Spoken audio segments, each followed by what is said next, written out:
सागर जिले के देवरी विधानसभा से भाजपा के पूर्व विधायक रतन सिंह सिलारपुर विगत 5 दिन से धरने पर बैठे हुए हैं। रतन सिंह सिलारपुर प्रदेश के पूर्व मुख्यमंत्री उमा भारती के समाधि भी है। उन्होंने खोला अपने ही सरकार के खिलाफ मोर्चा। ग्राम गौर झामर में ओबीसी क्रांति सेना के नेतृत्व में एक अनिश्चितकालीन धरना जारी है, जिसमें भगवान दत्तात्रेय की मूर्ति को कैद करने और मंदिर की जमीन पर अवैध कब्जा करने के मुद्दे को लेकर विरोध किया जा रहा है। मुख्य बस स्टैंड के पास दत्तात्रेय मंदिर है, जिसमें लोधी समाज की जमीन लगी हुई है। ये जमीन दत्तात्रेय मंदिर की देखरेख और पूजा पाठ के व्यवस्था के लिए लगाई गई है। ओबीसी क्रांति सेना के राष्ट्रीय अध्यक्ष एडवोकेट देवेंद्र सिंह भी धरने पर बैठे एवं लोगों ने आरोप लगाया है कि कुछ स्वार्थी व्यक्तियों ने झूठे आधारों पर उक्त जमीन को अपने कब्जे में लिया और अपने दैनिक उपयोग के साथ साथ एक बहुत बड़ा डबल मंजिल की अवैध कॉमर्शियल मार्केट का निर्माण कर किराए पर चलाए रहे, जबकि अंदर आबादी की 31 डिसिमल अर्थात लगभग 13,500 वर्ग फुट का आवासीय पट्टा ले लिए हैं, जो कि अनैतिक है। आवासीय पट्टा मात्र 900 वर्ग फुट का बना है। लगभग 3 एकड़ जमीन मंदिर पर कब्जा कर लिया है। भगवान दत्तात्रेय की मूर्ति को कैद कर रखा है। उक्त जमीन की राशि का दुरुपयोग 50 से 60 साल से किया जा रहा है। इस कारण गौर झामर के संपूर्ण समाज दत्तात्रेय मंदिर की मूर्ति को आजाद करने के लिए और भूमि सार्वजनिक रूप से उपयोग हो सके और भारत के महापुरुषों की मूर्तियां भी मंदिर में लगाई जा सके, इसके लिए संवैधानिक तरीके से दत्तात्रेय मंदिर उन्मूलन शांतिपूर्ण धरना संवैधानिक तरीके से सर्व समाज द्वारा दिया जा रहा है। धरने का मुख्य उद्देश्य मंदिर की जमीन को अवैध कब्जे से मुक्त कराना और भगवान दत्तात्रेय की मूर्ति को आजाद करना है। ये धरना 5 दिनों से चल रहा है और तब तक जारी रहेगा जब तक मांगे पूरी नहीं हो जाती। भाई साहब, आप लगातार 5 दिन से अनशन पर बैठे हैं, क्या है पूरा मामला? भाजपा सरकार के विरोध में आप बैठे हैं। मामला ये है कि देव दत्तात्रेय मंदिर 50 वर्ष पुराना मंदिर है। इस मंदिर का निर्माण श्रीमती रानी बहू,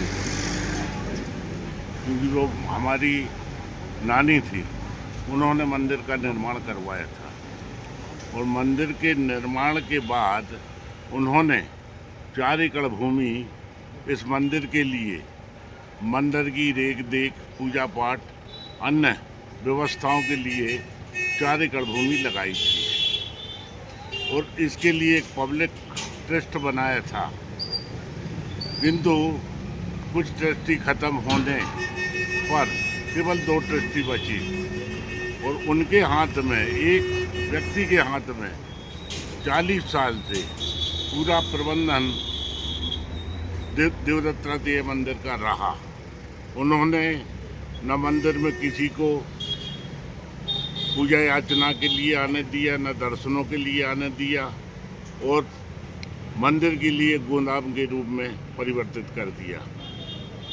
वो जबकि रानी बहू का मूल उद्देश्य मंदिर में पूजा पाठ हो, धार्मिक उत्सव हो, इसके लिए मंदिर का निर्माण कराया था, किंतु उनकी इच्छा की पूर्ति नहीं हो सकी।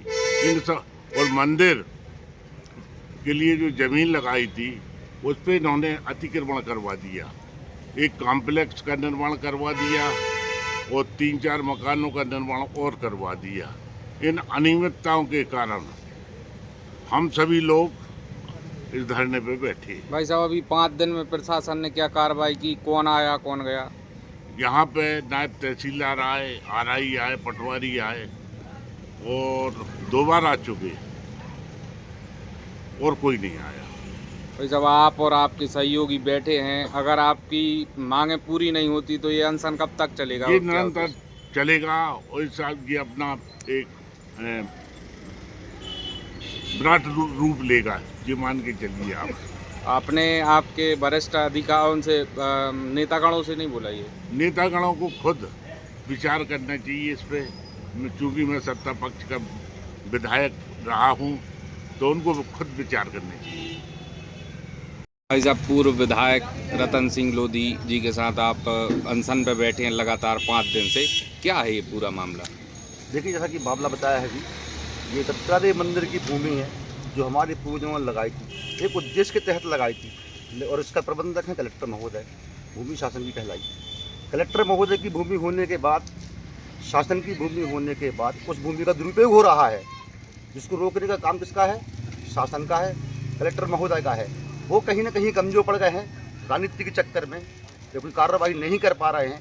इसीलिए हम लोग यहाँ धरने पर बैठे हैं, उस मंच के माध्यम से शासन को जगा रहे हैं कि अपनी खुद की ज़मीनों तो कम से कम बचा लो, फिर किसी आम आदमी की ज़मीनों की रक्षा करना। जब सरकार खुद की ज़मीन नहीं बचा पा रही है तो आप सोचिए कि एक आम आदमी की ज़मीन कैसे बचेगी।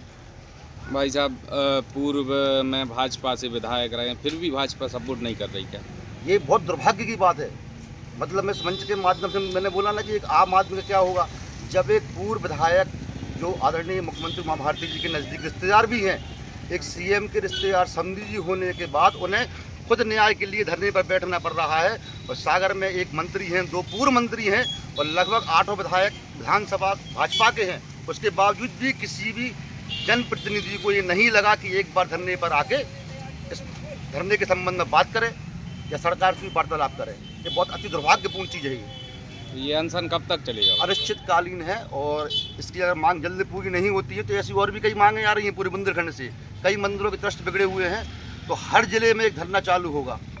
ये सागर का चालू हो गया है, ऐसी बंडा से भी खबरें आ रही हैं, दमोह से आ रही, पन्ना से आ रही हैं।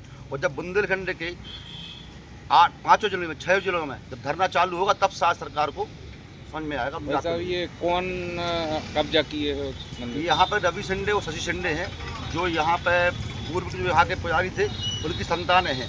ना ही आज वो ट्रस्टी हैं, ना ही वो मोहत्तमकार हैं और ना ही वो पुजारी हैं। वो किस हैसियत से यहाँ पर रह रहे हैं, कब्जा किए हैं, इस संबंध में उनके पास कोई कागज़ भी नहीं है और सरकार ने आज तक पूछा भी नहीं है। बल्कि हम लोग ये बाकायदा कलेक्टर साहब के यहाँ पर दे चुके हैं आवेदन, बिल्डिंग तोड़ने का भी आदेश हो चुका है। उसके बावजूद डबल बेंच का आदेश भी हाई कोर्ट का, उसके बावजूद भी आदेश की कंप्लाइंस नहीं हो रही, आदेश का पालन नहीं हो रहा है। क्या नाम लिखते हैं भाई साहब? हम लिखते हैं एडवोकेट देवेंद्र सिंह, राष्ट्रीय अध्यक्ष ओबीसी क्रांति सेना। कहाँ के निवासी हो? हमारे यहाँ पे मंदिर है क्या, आपको जानकारी है? मंदिर है, कितने वर्ष पुराना? बहुत की साल हो गई। कभी आप गए दर्शन करने? अरे हम भाई तक ने तो पेल को मंदिर है, नहीं मिले दर्शन नहीं मिले, दर्शन नहीं मिले कभी? नहीं मिले। है अच्छा, यहाँ पे कोई मंदिर है क्या, जानकारी में आपकी?